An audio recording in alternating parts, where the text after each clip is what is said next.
तो आज बेटा हम लोग बात करने जा रहे हैं dehydration of alcohol. E one reaction मैंने लास्ट लेक्चर में आपको पढ़ा दिया था। अब इवन रिएक्शन जो है उसका एक एक्सटेंशन है डिहाइड्रेशन ऑफ अल्कोहल, यानी डिहाइड्रेशन ऑफ अल्कोहल में भी इवन रिएक्शन होती है। अगर बात की जाए कि डिहाइड्रेशन ऑफ अल्कोहल क्या है, तो एग्जांपल के तौर पे अगर बात करें तो मान लीजिए हमारे पास कोई अल्कोहल है,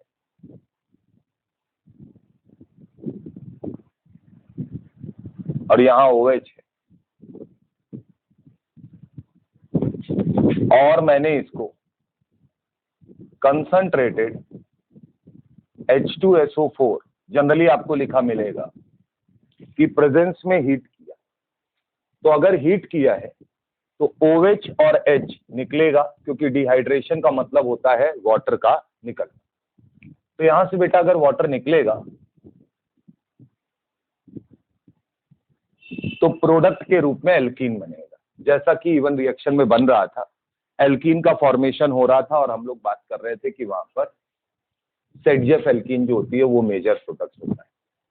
जिन्होंने नहीं देखा है वो इसका पहला लेक्चर देखें। अब डिहाइड्रेशन ऑफ अल्कोहल में एल्कीन का फॉर्मेशन हुआ है, तो यहां से H और OH निकला है। लेकिन अगर मैं बात करूंगा तो रिएक्शन अगर हमें करानी है तो हमेशा हमें डिहाइड्रेटिंग एजेंट लेना पड़ेगा।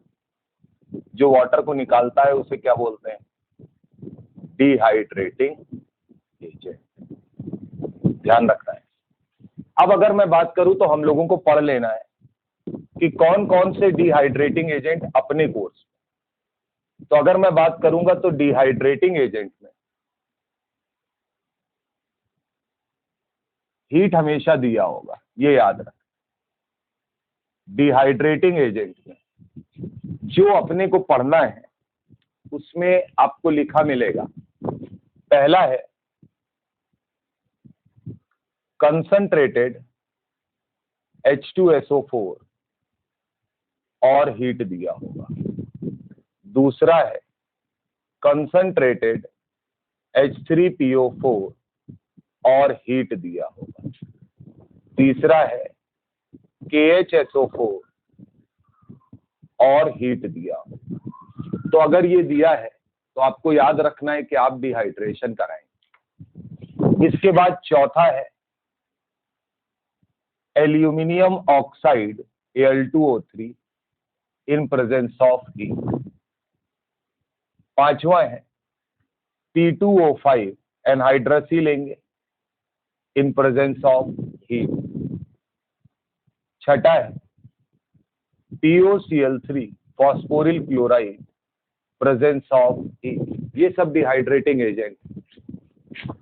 और एक सातवां है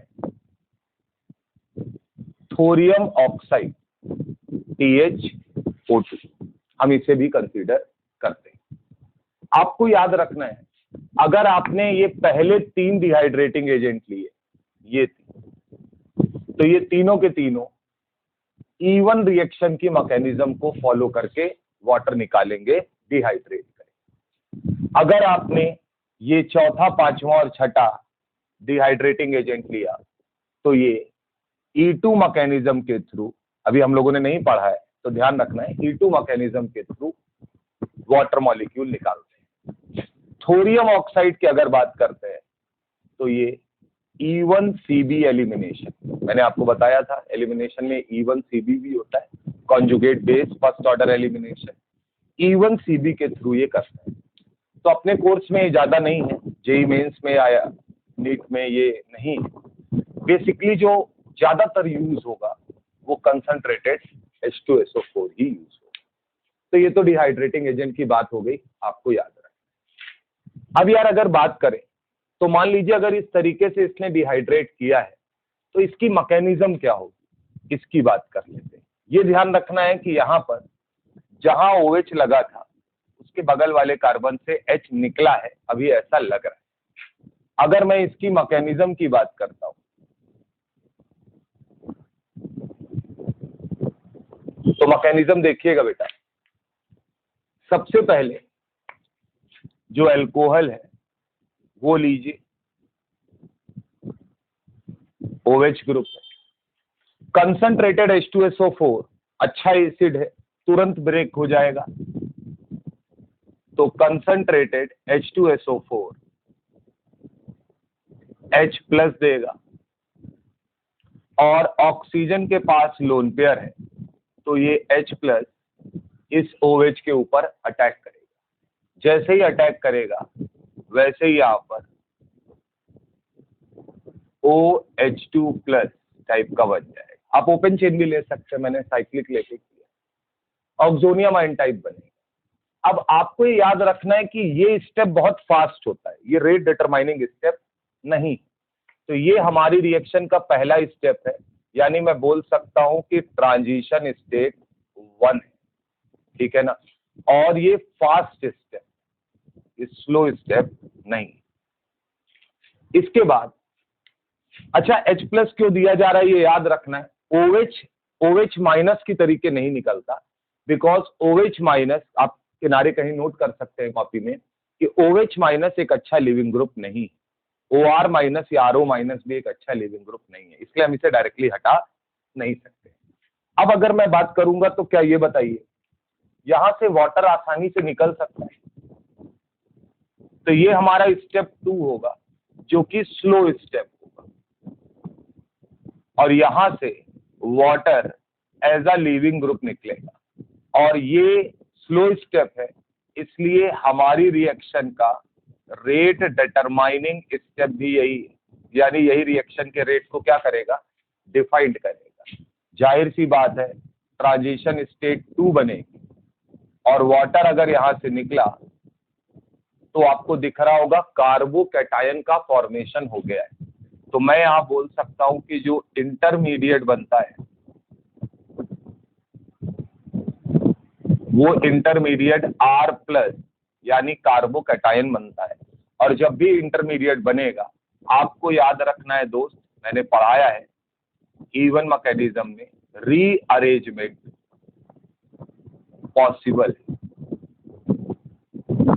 ये मैं आपको डिहाइड्रेशन E1 के रिस्पेक्ट में मैकेनिज्म को बता रहा हूं, E1 के रिस्पेक्ट में कैसे होती है, जैसे पीछे पढ़े। तो इंटरमीडिएट में जब भी बनेगा तो रीअरेंजमेंट पॉसिबल होगा। याद रखिएगा, अगर आप रीअरेंजमेंट कराते हैं तो रीअरेंजमेंट बहुत फास्ट स्टेप होता है, तो उस समय आपको याद रखना है कि एनर्जी में कोई फर्क नहीं आएगा। अब यार इसके बाद बात करेंगे तो HSO4 माइनस, जब एसिड ने H प्लस दिया था स्टेप 1 में, तो HSO4 माइनस बचा था। HSO4 माइनस की अगर मैं बात करूंगा तो ये बगल वाले कार्बन से, किसी भी एक कार्बन से, ये हाइड्रोजन को रिमूव करता है। तो अगर H प्लस की तरीके निकलेगा तो माइनस H2SO4 हो जाएगा, यानी जो आपने लिया था वो कैटेलिस्ट है। H प्लस की तरीके निकलेगा तो इस कार्बन पे नेगेटिव चार्ज आएगा, और प्लस और माइनस मिलके क्या बना लेंगे, बॉन्ड, यानी कि हमारा फाइनली प्रोडक्ट बन जाएगा। और प्रोडक्ट क्या बनेगा, एल्कीन। ये बात आपकी समझ में आनी चाहिए। अब आपके मन में ये आएगा कि HSO4 माइनस जो है, उसने यहाँ पर H प्लस को एब्स्ट्रैक्ट किया है, निकाला है, यानी उसने किसकी तरीके काम किया है, act as a base. Base की तरीके क्यों काम किया, तो मैं आपसे एक बात बोल सकता हूं क्या, अगर मैं HSO4 माइनस की बात करूंगा तो देखिएगा ये है, क्या आपको दिख रहा है कि निगेटिव चार्ज जो है वो रेजोनेंस में इन्वॉल्व, बोलो, रेजोनेंस में इन्वॉल्व होने की वजह से कहा जाता है कि HSO4 माइनस का बेसिक कैरेक्टर जो होता है वो उसके न्यूक्लियोफिलिक कैरेक्टर से ज्यादा माना गया है। क्योंकि निगेटिव चार्ज अगर रेजोनेंस में है तो न्यूक्लियोफाइल का मतलब होता है निगेटिव चार्ज को लेके जाके अटैक कराना, तो उतनी आसानी से वो अटैक नहीं करा पाएगा, इसलिए बेस की तरीके का। और ये हमारा ट्रांजिशन स्टेट 3 क्लियर है बात। तो अगर इतनी कहानी हुई है यहाँ पर, तो एक बात तो याद रखनी है कि जब भी प्रोडक्ट बनाएंगे तो मेन स्टेप हमारा जैसे E1 में था, वो मेन स्टेप या इंपॉर्टेंट पॉइंट यही है, कार्बोकैटायन का बनना। कार्बोकैटायन जो बन रहा है वही हमारा मेन स्टेप। कार्बोकैटायन कैसे बना है, और यही रिएक्शन के रेट को डिफाइन करेगा। लेकिन जब हम कार्बोकैटायन बना लेंगे, रीअरेंजमेंट कराना होगा, रीअरेंजमेंट करा लेंगे, और जितनी भी एल्कीन यहाँ बन सकती हैं वहां पर हम उतनी पॉसिबल एल्कीन बनाने का प्रयास करेंगे। अभी तो आपको दिख रहा होगा कि यहाँ पर पॉसिबल एल्कीन एक ही है, तो मैंने एक ही बनाया है। अब यार मैं ये बोल सकता हूँ कि सारी ये इवन वाली कंडीशन को फॉलो अगर करेगा तो क्या मैं ये बोल सकता हूं कि rate of reaction directly proportional to concentration of alcohol. Alcohol के कंसंट्रेशन की तो पावर 1 होता है। वहां पे याद करिए फर्स्ट लेक्चर में मैंने एल्किल हैलाइड और सबस्ट्रेट लिखा था, सबस्ट्रेट इसी की वजह से लिखा था। और बगल में अगर बात करेंगे तो यहां पर अगर बात करेंगे तो H2SO4 ने H+ प्रोवाइड किया है और H+ दिया है, तो इसका मतलब है कि जो भी कंसंट्रेशन हम यहाँ पर ले रहे हैं H2SO4 का कंसंट्रेशन की पावर क्या होगा, 0 होगा। यानी इसकी कंसंट्रेशन से कोई लेना देना नहीं। तो रेट ऑफ रिएक्शन केवल और केवल किस पे डिपेंड करता है, कंसंट्रेशन ऑफ एल्कोहल पे। इसमें अपन लोग HSO4- भी लिख सकते हैं क्योंकि बेस H+ निकालता है, तो कई बार आपको लिखा मिलेगा HSO4- का कंसंट्रेशन। कोई दिक्कत वाली बात नहीं है, एक ही चीज, पावर 0 होती है। तो क्या मैं ये बोल सकता हूं कि इस रिएक्शन का rate of reaction directly proportional to stability of carbocation, यानी कार्बोकैटायन जितना ज्यादा स्टेबल बनेगा, रिएक्शन का रेट, या जिसको बोलेंगे रेट ऑफ डिहाइड्रेशन, क्या नाम देंगे, रेट ऑफ डिहाइड्रेशन, क्योंकि अब रिएक्शन जो है वो डिहाइड्रेशन वाली, तो rate of dehydration directly proportional to stability of carbocation.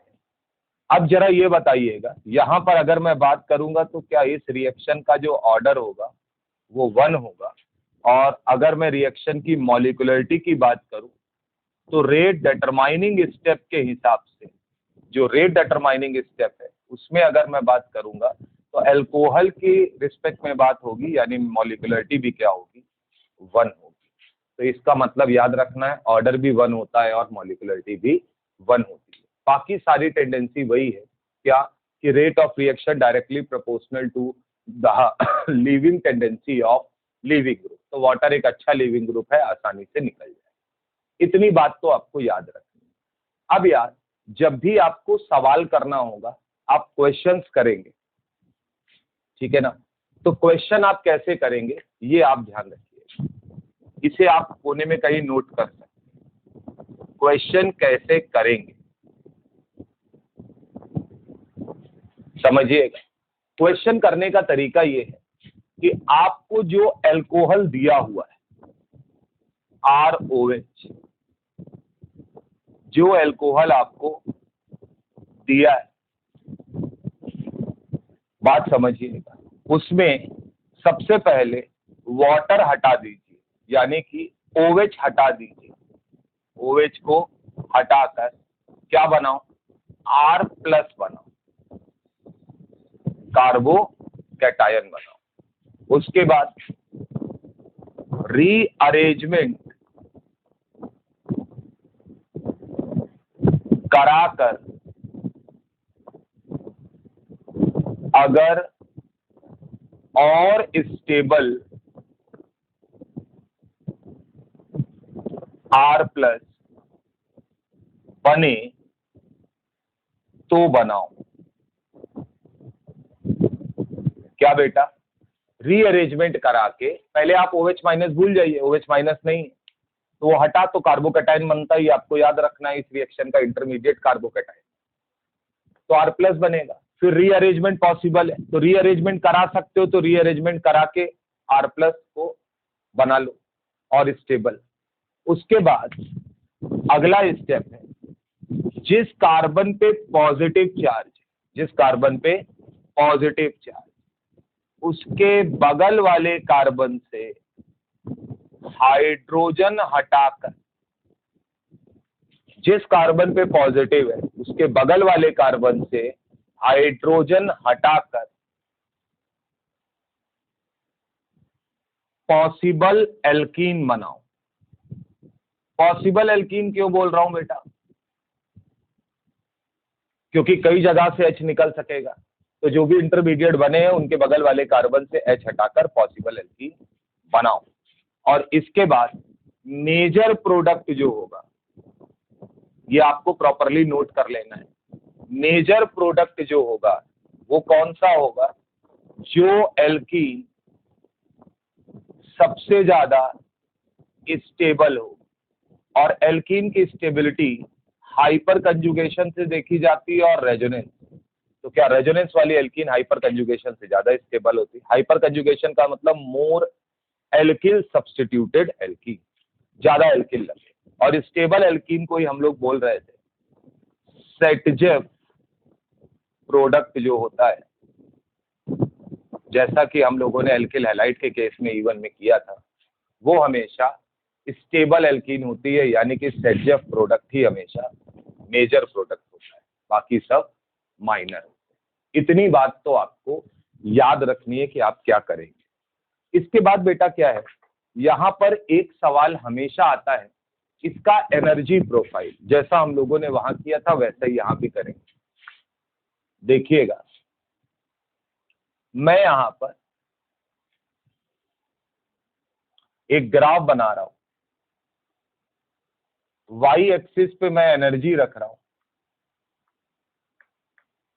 Y axis पे एनर्जी रख रहा हूं, एक्स एक्सिस पर मैं रिएक्शन की प्रोग्रेस बताने का प्रयास कर रहा हूं कि जो रिएक्शन है उसकी जो प्रोग्रेस होगी वो किस प्रकार से होगी, उसे बताने का प्रयास किया जा रहा है। ठीक है, अब यार देखिएगा, क्या हमारा रिएक्टेंट, ये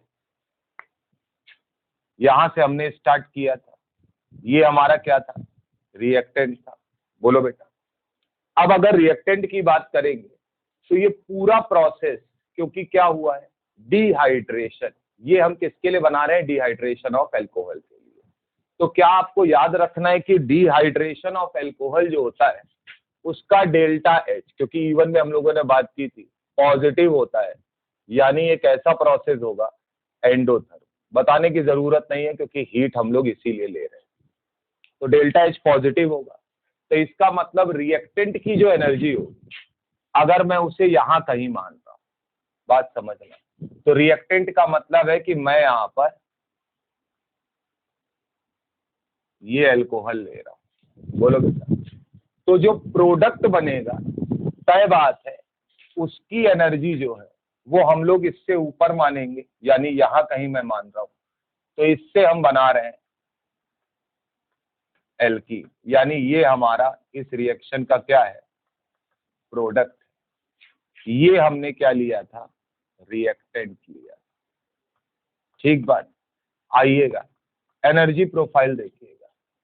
पहला स्टेप, रिएक्टेंट H+ को लेकर ऑक्सोनियम आयन बना रहा है, यानी ये जल्दी स्टेप होगा, फास्ट स्टेप होगा, रेट डिटरमाइनिंग नहीं होगा। तो अगर ये फास्ट होगा तो रिएक्शन जल्दी से नीचे आएगी। बोलो भैया, जो रिएक्शन होगी वो जल्दी से क्या होगी? नीचे आएगी। और जैसे ही नीचे आएगी तो क्या यहाँ पर, अब आपको ये बात अपने दिमाग में हमेशा रखनी है कि जैसे ही यहाँ पर अगर बात की जाए, तो अगर ये नीचे आएगा तो क्या यहाँ पर ये इंटरमीडिएट बन रहा है? तो इंटरमीडिएट की एनर्जी किसी मॉलिक्यूल की एनर्जी से तो कम ही, यानी कुछ यहाँ पर पहुंचेगा। ये हमारा ट्रांजिशन स्टेट 1 होगा। और यहाँ पर क्या बना होगा जरा बताना? यहां पर क्या बना होगा? यही ऑक्सोनियम आयन। आपको दिखना चाहिए, यहां पॉजिटिव जाएगा, ये बना होगा। ये हमारा पहला ट्रांजिशन स्टेट है। इसके बाद अगला स्टेप, स्लो स्टेप है rate determining step, intermediate. Rate determining step में क्या होगा? अब यहाँ पे क्या हुआ था? बॉन्ड का फॉर्मेशन हुआ था। तो बॉन्ड का फॉर्मेशन हुआ था तो एनर्जी जो है वो रिलीज हुई होगी, यानी इसलिए एनर्जी नीचे आई, अगर आपको कंफ्यूजन हो तो। यहाँ पर बॉन्ड ब्रेक हुआ है, बॉन्ड ब्रेक हुआ है तो एनर्जी देनी पड़ेगी, एनर्जी देनी पड़ेगी तो क्या ये ग्राफ अचानक से ऊपर की तरफ चलेगा, ट्रांजिशन स्टेट कुछ ये आएगी और ये हमारी ट्रांजिशन स्टेट 2 होगी, ये हमारी क्या होगी, ट्रांजिशन स्टेट 2 होगी। ट्रांजिशन स्टेट 2 का मतलब ये है कि अब यहाँ पर कार्बोकैटायन का फॉर्मेशन यहाँ कहीं हो जाएगा, यहीं पर कहीं, ये जो नीचे वाला पोर्शन है इसमें अगर मैं बात करूंगा तो ट्रांजिशन स्टेट का फॉर्मेशन हो जाएगा, वो ट्रांजिशन स्टेट बन गई, कार्बोकैटायन का फॉर्मेशन होगा, यानी यहाँ पर कार्बोकैटायन बन जाएगा। कार्बोकैटायन अगर बना है तो हम लोगों ने बोला था कि यहाँ पर रीअरेंजमेंट, मैं यही लिख दे रहा हूं, रीअरेंजमेंट पॉसिबल है। लास्ट स्टेप की अगर बात करें तो H प्लस का रिमूवल है, तो रिमूवल अगर है तो इसका मतलब जो ये पार्ट है वो जल्दी से रिएक्शन करके और कन्वर्ट हो जाएगा किस में, प्रोडक्ट में। तो यहाँ पर ये हमारी ट्रांजिशन स्टेट 3 होगी और हमें क्या मिलेगा, प्रोडक्ट। तो एनर्जी का प्रोफाइल इस तरीके से आता है, ये 2 इंटरमीडिएट हैं, लेकिन इस इंटरमीडिएट को बनाने में एनर्जी देनी पड़ी है, इस इंटरमीडिएट को बनाने में एनर्जी रिलीज, ये आपको नजर आना चाहिए। अब यार क्योंकि ये याद रखना है, ये जो है एनर्जी डायग्राम है किसके लिए, डिहाइड्रेशन ऑफ, क्योंकि E1 में अल्किल हैलाइड का अलग होता है, वो मैंने पिछली क्लास में बताया है, डिहाइड्रेशन ऑफ एल्कोहल।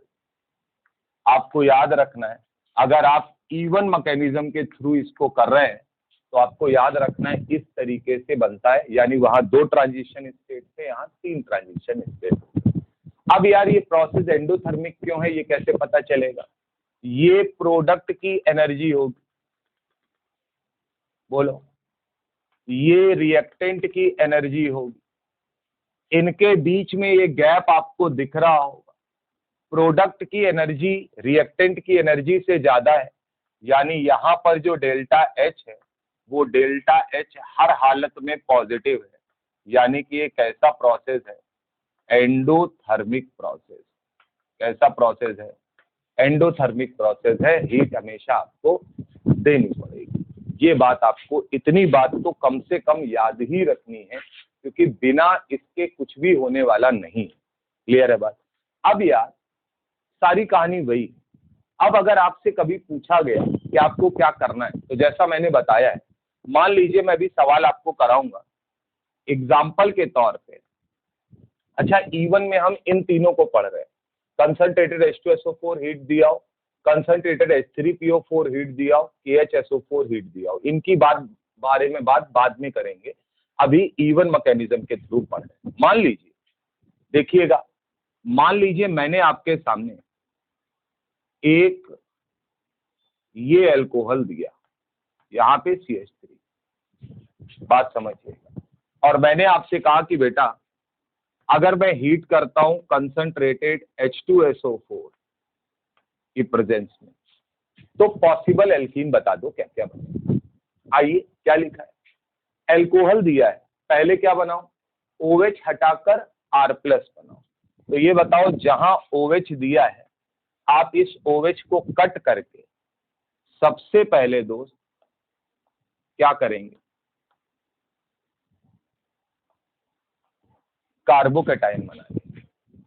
अब ये कार्बोकैटायन 2 डिग्री का कार्बोकैटायन है, कैसा है, 2 डिग्री। लिखा है रीअरेंजमेंट कराकर अगर और स्टेबल बने तो बनाओ। रीअरेंजमेंट में हिचकिचाना नहीं है, कितनी बार होगा, जितनी बार में स्टेबल बन जाए, 2 बार तो कर ही सकते। आते हैं, अब अगर इस पॉजिटिव चार्ज की बात करूं तो तुम ये कहोगे, मैं इसको थोड़ा सा अगर ऐसे लिख दूं, यहां H लिख दूं और यहां CH3 लिख दूं, तो मैं ये कहूंगा अगर ये पॉजिटिव चार्ज इस कार्बन पे पहुंच जाए तो ये 3 डिग्री होगा। तो अगर 3 डिग्री होगा तो क्या मैं यहां से हाइड्राइड यानी H माइनस की शिफ्टिंग करा दूंगा, क्या कराऊंगा, H माइनस यानी हाइड्राइड की शिफ्टिंग। अगर हाइड्राइड की शिफ्टिंग की तो H माइनस इसे मिल जाएगा, यहां पॉजिटिव चार्ज रह जाएगा, यानी हमारा दूसरा इंटरमीडिएट क्या होगा, यहां पर CH3 होगा, H इसे मिल चुका है और इस कार्बन के पास पॉजिटिव चार्ज, ये जो आपको दिख रहा है इस कार्बन के पास पॉजिटिव चार्ज। अब हमारा ये कार्बोकैटायन 3 डिग्री और ये हमने रीअरेंजमेंट से बनाया। क्या किया है? रीअरेंज। तो इसने कहा आप रीअरेंजमेंट कर लीजिए। इसके बाद जिस कार्बन पे पॉजिटिव चार्ज है उसके बगल वाले कार्बन से हाइड्रोजन निकालना। आपको याद रखना है 2 इंटरमीडिएट है, आप जब भी पहले प्रोडक्ट बनाएंगे मोर स्टेबल इंटरमीडिएट से बनाइएगा, फिर उसके बाद बाकियों को देखना। यहां अगर मैं बात करूं और कौन कौन सा H निकल सकता है तो देखिएगा, इस पॉजिटिव चार्ज के बगल में ये हाइड्रोजन मौजूद है कार्बन के पास। अगर मैं ये हाइड्रोजन ऑरेंज वाला हटाता हूं तो जरा देखिएगा बेटा, पहला प्रोडक्ट ये बनेगा, यहां CH3 होगा और यहां डबल बॉन्ड आ जाएगा, यही पहला प्रोडक्ट बनेगा। दूसरा, इस पॉजिटिव चार्ज कार्बन के बगल में ये कार्बन है और इसके पास हाइड्रोजन है तो सेम है, कोई फर्क नहीं डालेगा। ये H निकाले, किसका? CH3 का H। तो अगर मैं CH3 का H निकालूंगा तो अगला प्रोडक्ट हमारा क्या बनेगा? रिंग और इनके बीच में डबल बॉन्ड CH, ये दूसरी एल्कीन। अब अगर हम इसकी बात कर लें, देखना, तो ये जो पॉजिटिव चार्ज है, अगर मैंने ये हाइड्रोजन निकाला तो क्या हमको पहला वाला प्रोडक्ट मिल जाएगा? कोई जरूरत नहीं है। पॉजिटिव चार्ज है, अगर मैं ये वाला हाइड्रोजन निकालूं, अब मैं बाद में देख रहा हूं लीस्ट स्टेबल इंटरमीडिएट, ये हाइड्रोजन अगर निकालूं तो इनके बीच में एक डबल बॉन्ड फॉर्म होगा, यानी एक तीसरी एल्कीन का फॉर्मेशन भी हो सकता है और इनके बीच में डबल बॉन्ड आएगा और यहां पर CH3 आएगा। ये अपने को याद रख। अब बेटा 3 एल्कीन हमारे पास बन गए। क्या देखेंगे? अल्फा हाइड्रोजन डिसाइड करेगा, क्योंकि यहाँ रेजोनेंस तो है नहीं, एक डबल बॉन्ड में रेजोनेंस तो होता नहीं है। तो अल्फा हाइड्रोजन की अगर बात करें तो इतना आपको पता होना चाहिए, अल्फा हाइड्रोजन यहाँ पे 2 डबली बॉन्डेड कार्बन के बगल वाले, 2 4 और ये 3 7। यहां पर अल्फा हाइड्रोजन 4 है, ये पोजीशन, ये दिखना चाहिए 4 है। यहां पर अल्फा हाइड्रोजन ये 2H यहां पर और 1H यहां पर, क्योंकि ये अल्फा है, ये अल्फा नहीं है, तो यहां पे अल्फा हाइड्रोजन 3। तो ये बताइए सबसे ज्यादा अल्फा हाइड्रोजन कहाँ है? यहां पर। तो ये हमारा मेजर प्रोडक्ट होगा और जो मेजर प्रोडक्ट होगा, बाकी ये दोनों के दोनों माइनर प्रोडक्ट होंगे और जो मेजर प्रोडक्ट होगा उसी को हम लोग बोलते हैं सेटजेफ प्रोडक्ट। क्या नाम देते हैं? सेटजेफ प्रोडक्ट। याद रखना है आपको। तो कहानी कोई बहुत ज्यादा नहीं है, सिंपल है, ध्यान रखना है, इस पे सवालों को हम लोग आगे बढ़ाएंगे। याद रखिएगा, एलिमिनेशन इवन वाला कंसीडर कर रहे हैं, यानी concentrated H2SO4 in presence of heat, concentrated H3PO4 in presence of heat या KHSO4 in presence of heat, ये होना चाहिए। ध्यान रखिए। उतारिए।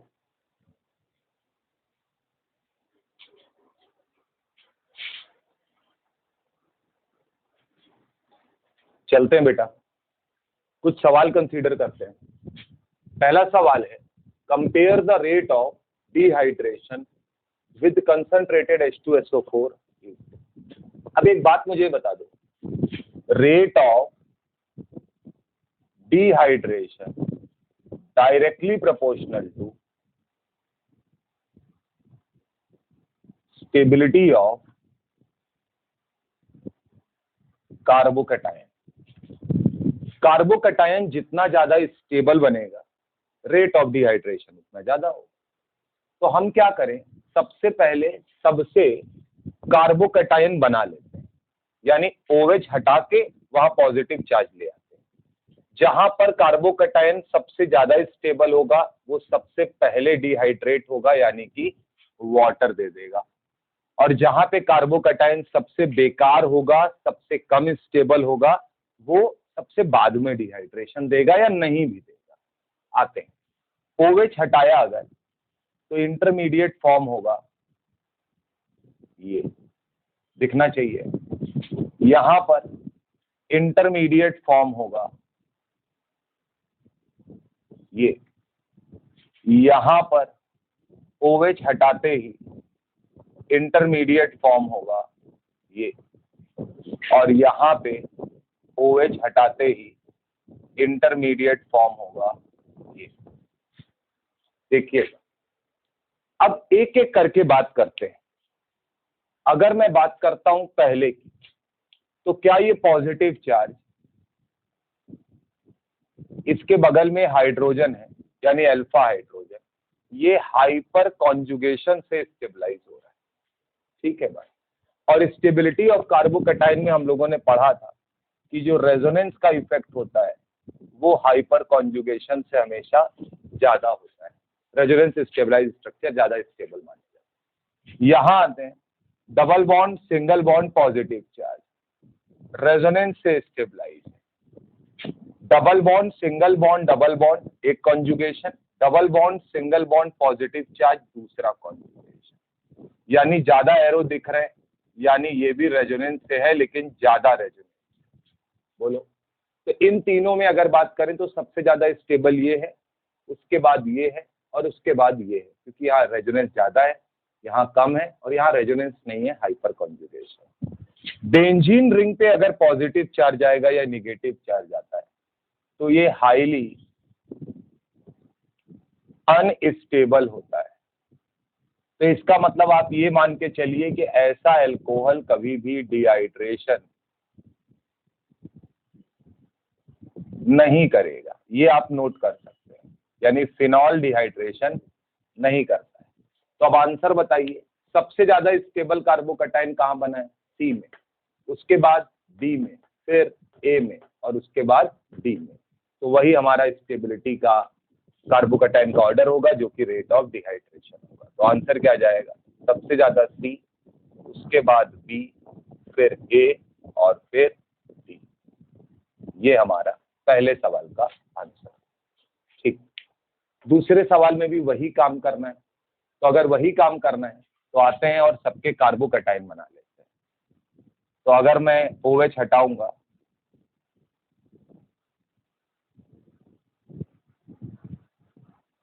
तो CH2+, यहां से OH हटाएंगे, जहां लगा है फर्स्ट कार्बोकैटायन बनाएंगे, डंडी का मतलब ये CH3 है, पॉजिटिव चार्ज हटाएंगे, ये CH3 है, पॉजिटिव चार्ज हटाएंगे OH को, ये CH3 है, ये डबल बॉन्ड है, और यहां आएगा पॉजिटिव चार्ज। याद रखना है, अगर ऐसी सिचुएशन आए, समझिएगा जरा, बढ़िया सवाल है, बहुत इंपॉर्टेंट सवाल है, जो कंफ्यूजन होता है वो आपका खत्म हो जाएगा। पहला कार्बोकैटायन आप बना लीजिए जब डिहाइड्रेशन की बात करेगा। फर्स्ट कार्बोकैटायन बनाया, कोई रीअरेंजमेंट कराने की जरूरत अभी आपको नहीं, कुछ भी मत करें। कार्बोकैटायन देखिए, क्या ये कार्बोकैटायन है? इसके रिस्पेक्ट में ये CH3 अल्फा हाइड्रोजन है, और ये 2 अल्फा हाइड्रोजन है। Positive charge single bond double bond, resonance है, यानी ये कार्बोकैटायन रेजोनेंस से भी स्टेबलाइज है और हाइपर कॉन्जुगेशन से भी स्टेबलाइज।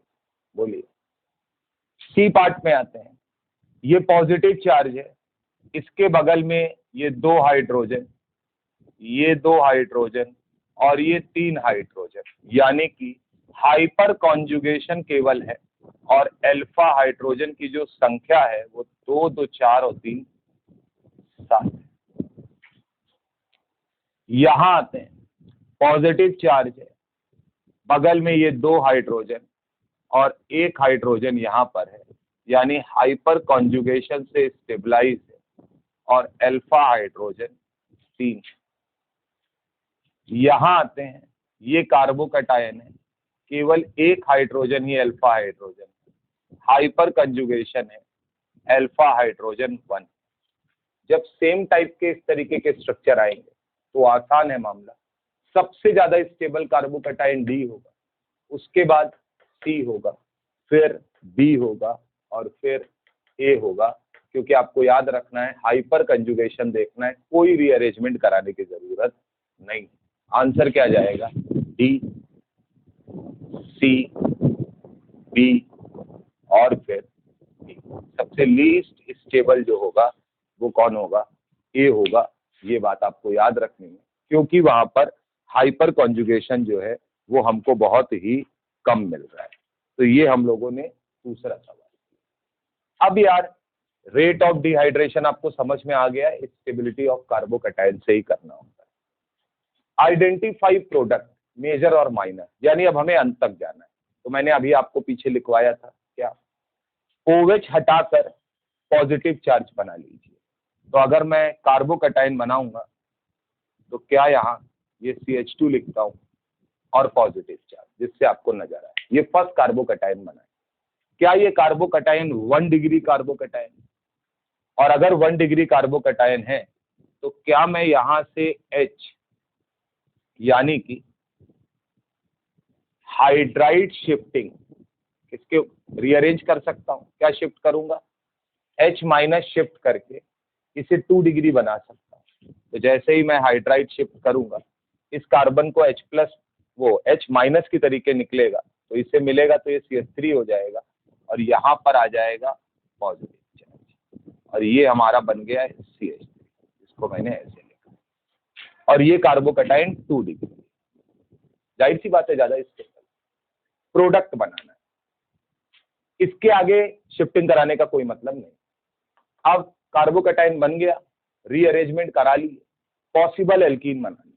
पॉजिटिव चार्ज वाले कार्बन के बगल वाले कार्बन से हाइड्रोजन हटाना है। तो अगर मैंने हाइड्रोजन हटाया तो क्या मेरा पहला एल्कीन ये बनेगा? बोलिए, यहां डबल बॉन्ड आ जाएगा। दूसरा, पॉजिटिव चार्ज के बगल से अगर मैंने हाइड्रोजन हटाया तो क्या मैं इस पोजीशन से हाइड्रोजन हटाऊंगा? तो अगर इस पोजीशन से हाइड्रोजन हटाऊंगा तो मेरा दूसरा प्रोडक्ट ये बनेगा। बोलिए, यहां पर अगर आप हटाते तो यही प्रोडक्ट बन जाता। ये 2 प्रोडक्ट हमारे सामने आए। इसमें मेजर प्रोडक्ट कौन होगा? तो डबली बॉन्डेड कार्बन के रिस्पेक्ट में ये ग्रुप CH3 है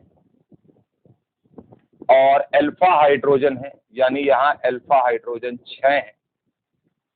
और यहाँ पे अगर बात करें तो डबली बॉन्डेड कार्बन के रिस्पेक्ट में 2 अल्फा हाइड्रोजन। तो मेजर प्रोडक्ट कौन होगा? ये हमारी मेजर एल्कीन होगी, क्योंकि हाइपर कंजुगेशन ज्यादा होगा, और ये माइनर प्रोडक्ट होगा। यहां तक तो कोई समस्या नहीं। अब एक बात याद रखना, ये जो एल्कीन है ये ट्रांस ट्यू ब्यूटीन क्या है जो बनी है अभी, ये एक्चुअली में ज्योमेट्रिकल आइसोमेरिज्म शो करेगी, और ज्योमेट्रिकल में ये ट्रांस भी बना सकती है और सिस भी। मैंने आपको बताया था ज्यादा स्टेबल एल्कीन कौन सी होती है? ट्रांस वाली। तो याद रखना, अगर कभी प्रोडक्ट लिखने को आएगा तो हम लोग उसमें, मैंने जानबूझ के दोनों डंडियां अपोजिट बनाएंगे। अपोजिट का मतलब ट्रांस होता है, सेम साइड बनाएंगे तो सिस होगा। तो आपको याद रखना है कि अगर आपको प्रोडक्ट लिखना भी है तो आंसर में याद रखिएगा, अगर सिस और ट्रांस दिया है तो फिर आप उसमें ट्रांस वाला लगाएंगे, और अगर नॉर्मल लिखा हुआ है कार्बन की फॉर्म में तो कोई सिस ट्रांस नहीं दिया तो आप इस एल्कीन को मेजर प्रोडक्ट बोलेंगे। तरीका वही है, पहले कार्बोकैटायन बना लो, रीअरेंजमेंट करा लो, उसके बाद बगल वाले कार्बन से H निकाल के एल्कीन बना लो। जो एल्कीन में ज्यादा रेजोनेंस हो, पहले तो देखो, रेजोनेंस के बाद हाइपर कंजुगेशन हो, वो ज्यादा स्टेबल। यहाँ से सेम प्रोसेस, यहाँ पर भी सबसे पहले कार्बोकैटायन फॉर्म कर ले,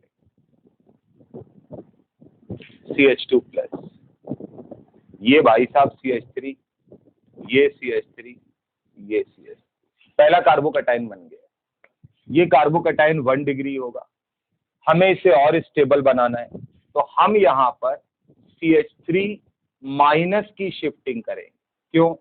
क्योंकि अब बगल में H है ही नहीं, तो आप CH3 माइनस अगर शिफ्ट करेंगे तो शिफ्ट करते ही आपका जो कार्बोकैटायन बनेगा वो क्या बनेगा जरा देखिएगा। CH3, यहाँ पर CH3, इस पर पॉजिटिव चार्ज, और ये होगा CH2 और इसे CH3 हो गया। ये कार्बोकैटायन रीअरेंजमेंट के बाद बना है और 3 डिग्री है तो ज्यादा स्टेबल होगा। एल्कीन बनानी है, एल्कीन अगर बनानी है तो क्या करेंगे, सबसे पहले पॉजिटिव चार्ज वाले कार्बन के बगल वाले कार्बन से, दोनों कार्बन एक जैसे हैं, किसी भी एक से, मैं इससे निकाल रहा हूँ, एक H अगर हटाते हैं तो हमारी पहली एल्कीन जो बनेगी वो क्या बनेगी, CH2 हो जाएगा। ये डबल बॉन्ड C, और मैं इसको नॉर्मल फॉर्म में लिख रहा हूं तो ये होगा CH3 और ये होगा CH2 CH3। ये पहली एल्कीन है। दूसरी एल्कीन के लिए मैं H पॉजिटिव चार्ज के बगल वाले कार्बन से, यानी ये H हटा, तो अगर ये H हटाएंगे तो क्या बनेगा, CH3, इनके बीच में तो डबल बॉन्ड आएगा, ये C CH3 और यहाँ डबल बॉन्ड CH, और ये कार्बन जो है वो नीचे लिखो या ऊपर कोई फर्क नहीं पड़ेगा, 2 एल्कीन में।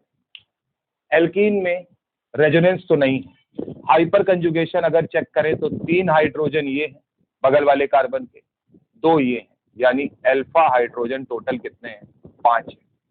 यहाँ आते हैं 3 3 6, बगल वाले कार्बन को देखना है डबली बॉन्डेड कार्बन के, और 3 9, अल्फा हाइड्रोजन 9। तो क्या ये वाली एल्कीन मेजर प्रोडक्ट होगी और ऊपर वाली माइनर, यानी कोई समस्या वाली बात नहीं है। ये आपको याद रखना है, प्रॉपरली इसी तरीके से करना। आते हैं 4th पार्ट में बात करते हैं। जरूरी नहीं है कि कंसंट्रेटेड H2SO4 दिया, H+ भी अगर दिया है तो मतलब है क्या, पीछे हम लोगों ने पढ़ा था एसिड की प्रेजेंस में डिहाइड्रेशन होता है, ठीक है। इसका हमें कराना है, तो अगर हमें इसका कराना है तो सबसे पहले हम OH को हटाकर कार्बोकैटायन बना लें। तो यहाँ पर अगर बेटा मैं कार्बोकैटायन बना रहा हूँ तो देखिएगा क्या मेरा कार्बोकैटायन इस कार्बन के ऊपर पॉजिटिव चार्ज आएगा और ये 1 डिग्री कार्बोकैटायन फॉर्म। अब अगर 1 डिग्री कार्बोकैटायन बना है तो हमें यहाँ पर शिफ्टिंग करानी पड़ेगी। अब यहाँ पर जो शिफ्टिंग है, मैं सबसे पहले ये वाला H जो है वो शिफ्ट कर रहा हूँ, यानी कि हाइड्राइड शिफ्ट कर रहा हूँ H-। तो अब आपको पता होना चाहिए H- अगर शिफ्ट होगा तो ये देखने में कार्बोकैटायन अब कुछ ऐसा लगेगा। इस कार्बन को CH3 मिल जाएगा और यहाँ पॉजिटिव चार्ज आ जाएगा। बोलो, अभी भी स्टेबल नहीं हुआ है, क्यों? आप ये बताइए, बगल में बेंजीन रिंग है, अगर ये कार्बोकैटायन किसी तरीके यहाँ पहुंच जाए तो वो रेजोनेंस स्टेबलाइज हो जाएगा। तो इसका मतलब है इसके बाद फिर से यहाँ पर जो H मौजूद है, मैं यहाँ पर फिर से H- शिफ्ट कराऊंगा। यानी आप शिफ्टिंग, ये सवाल इस बात को दिखा रहा है कि शिफ्टिंग आप एक से ज्यादा बार करा सकते हैं जब तक स्टेबल कार्बोकैटायन ना बना। तो अगर आपने यहाँ से शिफ्ट कराया तो फाइनली आप कुछ ऐसा पहुंच जाएंगे, इस कार्बन पे पॉजिटिव चार्ज आ जाएगा और यहाँ पे ये CH3 रहेगा और यहाँ वो वाला H की तरीके उड़ के आ जाएगा। अब इस कार्बोकैटायन से एल्कीन का फॉर्मेशन करना है। पहला मैं बना रहा हूं, अगर मैं इस H को निकालता हूं तो प्लस, और इस कार्बन से अगर H- वो H+ निकलेगा तो निगेटिव चार्ज आएगा, यानी डबल बॉन्ड यहाँ आएगा। तो डबल बॉन्ड अगर यहाँ आएगा तो हमारी पहली एल्कीन जो फॉर्म होगी वो कुछ ये, यहाँ पर CH3 होगा और यहाँ डबल बॉन्ड आएगा। एक तो ये बनेगी। दूसरा, पीछे वाले पे आते हैं, अगर हम इसके रिस्पेक्ट में H निकालते तो अब कई सारे बनेंगे, देखना। इसके रिस्पेक्ट में अगर मैं ये H निकालता तो डबल बॉन्ड कहाँ आता, यहाँ पर, यानी सेम प्रोडक्ट आता। इसके रिस्पेक्ट में ये H निकालता तो डबल बॉन्ड यहाँ आता, यानी कि वो माइनर प्रोडक्ट होता। बनेंगे और भी, जगह नहीं है इसलिए मैं बाकी नहीं बना रहा हूँ, क्योंकि बाकी उतना इंपॉर्टेंट है भी नहीं। केवल तुम्हें दिखाने के लिए। अब ये बताओ इन दोनों में मेजर कौन होगा? पहला वाला, क्योंकि ड्यू टू रेजोनेंस स्टेबलाइज है, double bond single bond double bond resonance मौजूद है, इसलिए ये ज्यादा स्टेबल। इसी प्रकार से आप और भी बना सकते हैं। पॉजिटिव चार्ज था, जितने भी इंटरमीडिएट है उनको देख लीजिए, बगल वाले कार्बन से हाइड्रोजन हटाइए तो डबल बॉन्ड बाहर आ जाएगा, तो ये भी बन सकता है। तो ये ध्यान रखना है। अगला, इसकी अगर बात करें तो ये ऊपर वाला ही सवाल है। OH अगर आप हटाएंगे तो हटाते ही आपको ये कार्बोकैटायन मिलेगा, और ये कार्बोकैटायन आपको दिख रहा होगा। अगर मैं इस रिंग को बॉन्ड में बदल दूं तो रेजोनेंस स्टेबलाइज कार्बोकैटायन, शिफ्टिंग की कोई जरूरत यहाँ पर नहीं। अगर हम इसके रिस्पेक्ट में प्रोडक्ट बनाएंगे तो बगल वाले कार्बन से H यानी यहाँ से निकालेंगे, इससे बेटा कभी नहीं निकालेंगे, क्योंकि रिंग के बीच में दो डबल बॉन्ड एक साथ नहीं लगाए जा सकते। तो अगर ये H मैंने हटाया तो इसका मतलब है हमारी जो एल्कीन बनेगी, मेजर प्रोडक्ट वही होगा, उसके जैसे ही होगा, सेम बिल्कुल वो ये होगा। और ये हमारा इस सवाल का मेजर प्रोडक्ट है ना, जो कि सिंगल प्रोडक्ट है, मेजर मान लो चाहे माइनर मान, ठीक बात। ऐसे ही अगर हम क्वेश्चन नंबर 5 में करते हैं, ये मैंने यहाँ पर इसका इंटरमीडिएट बनाया था। 5 को अगर करेंगे तो देखिएगा, OH हटाएंगे, हटाते ही यहाँ पॉजिटिव चार्ज आएगा। बेसिक बात याद रखिएगा, क्या ये कार्बोकैटायन 2 डिग्री है, अगर आप यहाँ से हाइड्राइड शिफ्ट करके पॉजिटिव चार्ज यहाँ ले आए तो क्या वो रेजोनेंस स्टेबलाइज हो जाएगा? इसका मतलब आपको H माइनस शिफ्ट कराना पड़ेगा। क्या शिफ्ट कराना पड़ेगा? H minus. तो हाइड्राइड शिफ्टिंग जब आप कराएंगे तो कराते ही आपका कार्बोकैटायन रेजोनेंस स्टेबलाइज हो जाएगा, वो ये हो जाएगा। अब अगर ये हो गया है तो आप इसके बगल वाले कार्बन से क्या निकाल सकते हैं? हाइड्रोजन। तो हाइड्रोजन अगर आप निकालेंगे तो प्रोडक्ट आपको सेम 4th वाला ही मिलेगा, जो कि मेजर प्रोडक्ट, ये मेजर होगा। इसमें माइनर भी बनेगा, पॉजिटिव चार्ज। अगर आप इसके बगल वाले का, इससे अगर हटाएंगे तो वही बन जाएगा, दोबारा बनाने की जरूरत नहीं। अगर आप ये वाला H हटाते हैं ये, तो क्या डबल बॉन्ड यहाँ आएगा, तो हमारा दूसरा एल्कीन जो बनेगा वो कुछ ये बन जाएगा, जो कि हमारा माइनर प्रोडक्ट। तो आपको याद रखना है कि आप शिफ्टिंग तब तक कराइए जब तक स्टेबल कार्बोकैटायन ना बने। अब एक छोटा सा सवाल है ऐसे मन में, कल को अगर आ जाए तो क्वेश्चन नंबर 4 और 5 दोनों में प्रोडक्ट सेम बन रहा है, आपको कितना याद है पीछे वाला?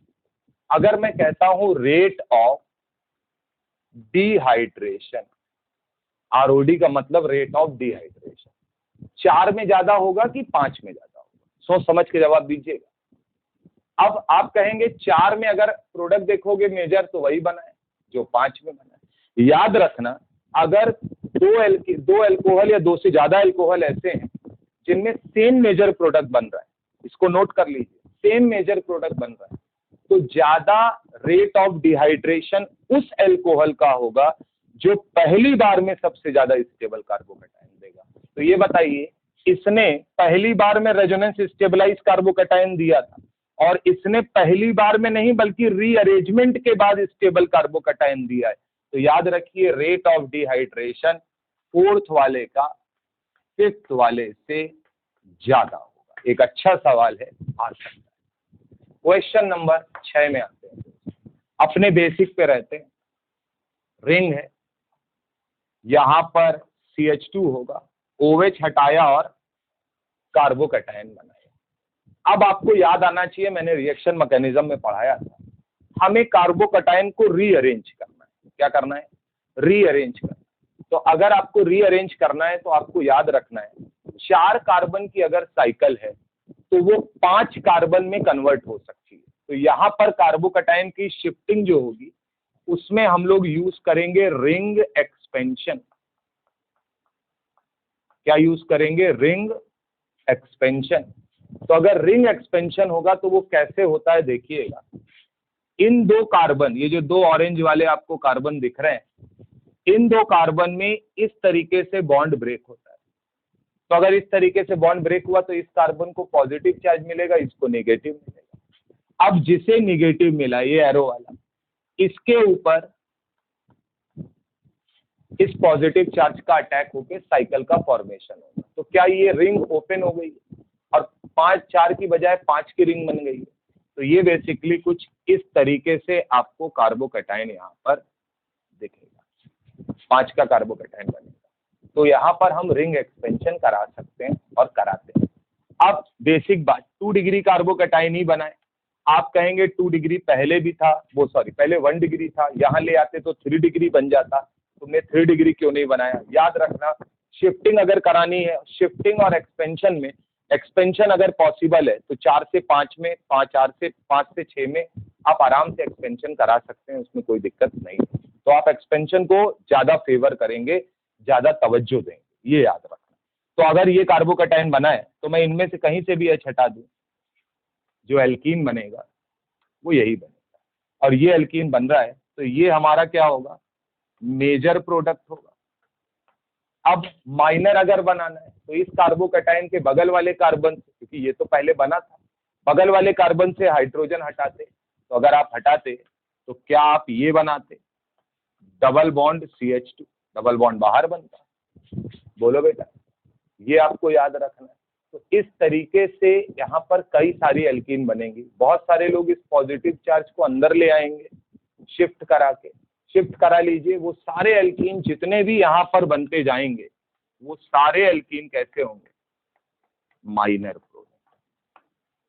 तो मैंने आपको यहाँ पर डिहाइड्रेशन ऑफ एल्कोहल पढ़ाने का प्रयास किया। इसका असाइनमेंट मैं डाल दूंगा और अभी इवन खत्म नहीं हुआ है। इसी में हम लोग एक मैकेनिज्म, एक रिएक्शन अच्छी सी पढ़ लेंगे, नेम्ड रिएक्शन पिनाकोल पिनाकोलोन रीअरेंजमेंट, तो हम उसको भी पढ़ लेंगे। तो अगले लेक्चर में हम उसकी बात करेंगे। इस लेक्चर को अच्छे से नोट कर लीजिएगा और यहाँ पे आपको रिंग एक्सपेंशन और हाइड्राइड शिफ्टिंग वो सब पता होना चाहिए, बिना उसके आप ये काम नहीं कर पाएंगे। इतनी बात आपको याद रखनी है और इतना काम आप करिएगा। इसका असाइनमेंट मैं डाल दूंगा।